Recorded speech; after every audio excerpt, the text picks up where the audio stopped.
I went from a college dropout with absolutely no skills and just a passion for sports to generating well over 8 figures as a sports bettor. And let me tell you guys, it wasn't always that easy. It wasn't just an incredible leap from nothing to, something, right? It took a lot of lessons, painful errors, blowing bankrolls, chasing losses, emotional outbursts, and a lot of learning. I've been doing this over 12 years. I've absolutely seen it all. And it took a lot of those valuable lessons before I was ever able to successfully make it as a sports bettor.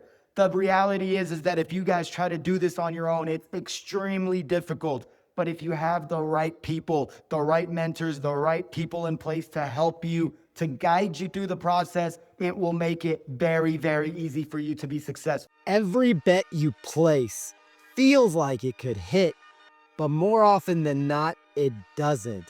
Have you ever wondered why? It's not just bad luck, it's by design. Today, I'm gonna show you in this video how the sportsbooks play psychological chess while most bettors are playing checkers. Let's dive right into it and let's expose the truth. So, have you ever lost a bet and thought, man, that line was a trap, Vegas knew? How did Vegas know? Or, how did that play miss? There seemed no way that that play could miss. That's not you being paranoid.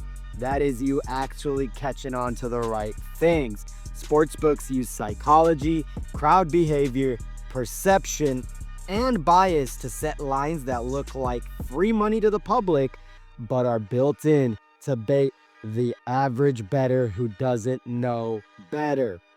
Stick around. You'll never look at a betting line the same ever again after you finish this video. So let's go ahead and dive right into it. The first thing is called the illusion of value. It's the first trick that the books use. It is called the illusion of value.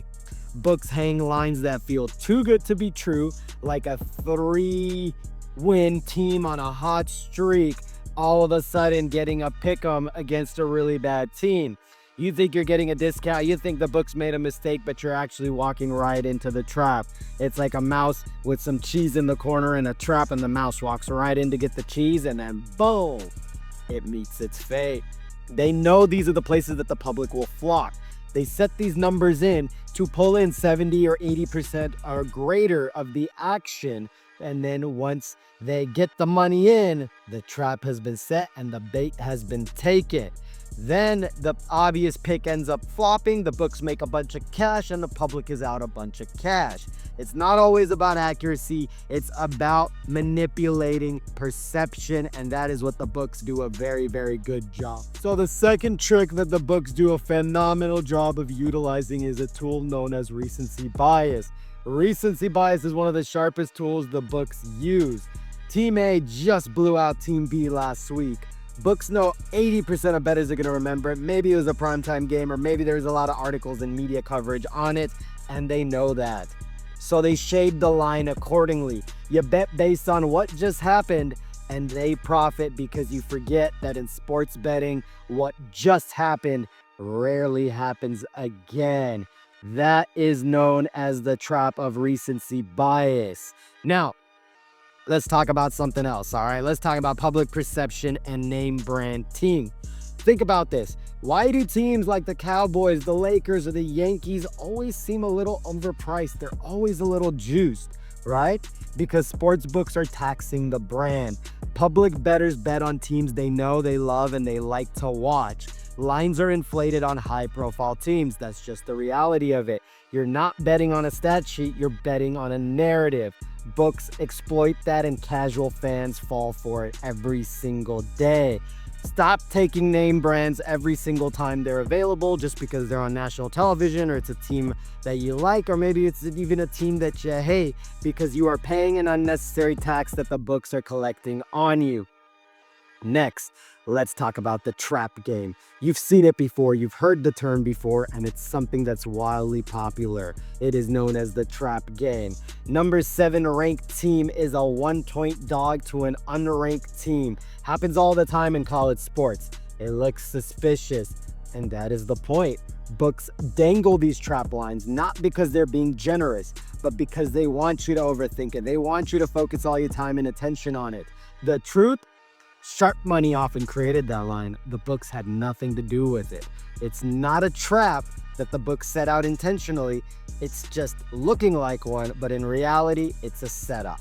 Last but not least, let's talk about emotional betting, because this is one of the biggest traps the books put out and the biggest money makers for the books. Have you ever tasted a loss with a late game?